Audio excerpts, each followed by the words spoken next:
அனைவருக்கும் வணக்கம். ஆள்போல் தலைத்து அருகுபோல் வேரோடி பச்சை மஞ்சள் பழுப்பு நிறங்களை விரிய வைத்தாய், என் நாவில் தமிழை வழிய வைத்தாய். வணக்கம் என்னும் ஏறு பூட்டி சொல்வயல் உளப்போகிறேன். இனியவளே, நான் உன் கடைக்குட்டி என்பதை கற்றோ நிறைந்த சபைதனிலை மறவாமல் கூறிவிடு. அதாவது எம்ஜிஆர் அவர்கள் அழகா சொல்லுவார் பட்டுக்கோட்டை கல்யாண சுந்தரம் அவர்களை பற்றி. என்னுடைய முதலமைச்சர் நாட்காலியில் தயவு செய்து அமைதி காக்கவும், தயவு கொண்டு அமைதி காக்கவும். அதாவது முதலமைச்சர் இருந்த எம்ஜிஆர் அவர்கள் குறிப்பிடுவார் இந்த மாதிரி, என்னுடைய முதலமைச்சர் நாட்காலியில் இருக்கக்கூடிய 4 கால்களில் ஒரு கால் பட்டுக்கோட்டை கல்யாண சுந்தரம் ஐயா அவர்கள் அப்படின்னு சொல்லிட்டு குறிப்பிட்டிருப்பார். அந்த பட்டுக்கோட்டை கல்யாண சுந்தரம் ஐயா அவர்கள் பாடின ஒரு அழகான பாடல், அதாவது ஏழைகளுடைய வாழ்க்கையை பற்றி ஒரு பாடல் பாடியிருப்பார். அதை தான் உங்களுக்காக நான் பாடலான் இருக்கிறேன்.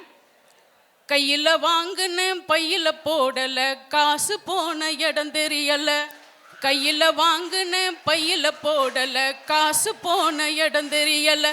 என் காதலி பாப்பா காரணம் கேப்பா, ஏது சொல்வதுன்னு புரியலை. ஏழைக்கு காலோஞ்சரி இல்லை. கையில் வாங்கினேன் பையில் போடலை, காசு போன இடம் தெரியலை. மாசம் 30 நாள் உழைச்சு வரம பிடிச்சு உருவயலச்சு, காசை வாங்குனா கடங்காரன் எல்லாம் கணக்கு நோட்டோட நிற்கிறான், எனக்கு உனக்குன்னு பிக்கிறான். காசை வாங்குனா கடங்காரன் எல்லாம் கணக்கு நோட்டோட நிற்கிறான், எனக்கு உனக்குன்னு பிக்கிறான். கையில் வாங்குனேன் பையில் போடலை, காசு போன இடம் தெரியலை. சொட்டு சொட்டா வேர்வை விட்டா பட்டினியாய் பாடுபட்டா, கட்டு கட்டா நோட்டு சேருது கெட்டிக்காரம் வெட்டியில, அது குட்டியும் போடுது வட்டியில.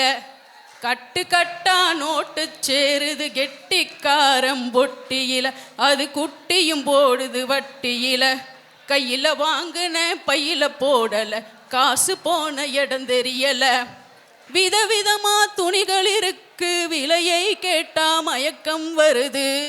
வகை வகையா நகைகள் இருக்கு, மடியை பார்த்தா நடுக்கம் வருது. எதையோ வாங்கணுமுன்னு அண்ணே, எதையோ வாங்கணுமுன்னு எண்ணம் இருக்குது, வழி இல்லை, இதை எண்ணாமல் இருக்கவும் முடியல. எதையோ வாங்கணுமுன்னு எண்ணம் இருக்குது, வழி இல்லை, இதை எண்ணாமல் இருக்கவும் முடியல. கண்ணுக்கு அழகா பெண்ண படைச்சான், பொண்ணுக்கு துணையான படைச்சான். 1க்கு 10 செல்வத்தை படைச்சான், உலகம் நிறைய இன்பத்தை படைச்சான். என்ன போல பலரையும் படைச்சு அண்ணே, என்ன போல பலரையும் படைச்சு இதுக்கும் அதுக்கும் எங்க வச்சான். ஏழைய கடவுள் ஏன் படைச்சான். கையில் வாங்கின பையில் போடலை, காசு போன இடம் தெரியல. ஒரு ஏழையோட தலையெழுத்து மாறணும்னா அதுக்கு ஒரே ஒரு வழி, படிப்பு மட்டும்தான். ஸோ நமக்கு ஒரு ஏழ்மை இருக்குதுன்னா அது என்றைக்குமே ஒரு பிளெஸ்ஸிங்காக நினைங்க. ஏன்னா எல்லாமே நமக்கு கரெக்டாக அமையும் போது நம்ம சாதித்தோம்னா அது பெரிய விஷயம் கிடையாது. எல்லாமே நமக்கு அகைன்ஸ்டாக இருக்கும்போது நம்ம எந்திரிச்சு நின்னாதான் அது உண்மையான சாதனை. அது மட்டும்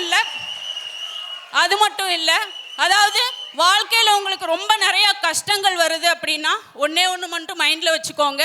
கீழே விழுந்தவனுக்கு வலினா என்னன்னு தெரியும். அவன் அடுத்தவனை பிடிச்சி கீழே தள்ளி விட மாட்டான். அதனால் நீங்கள் கீழே விழுகிறீங்க அப்படின்னா கண்டிப்பாக நீங்கள் ஜெயிக்க முடியும். அது நம்பிக்கையோடு செயல்படுங்க. நன்றி.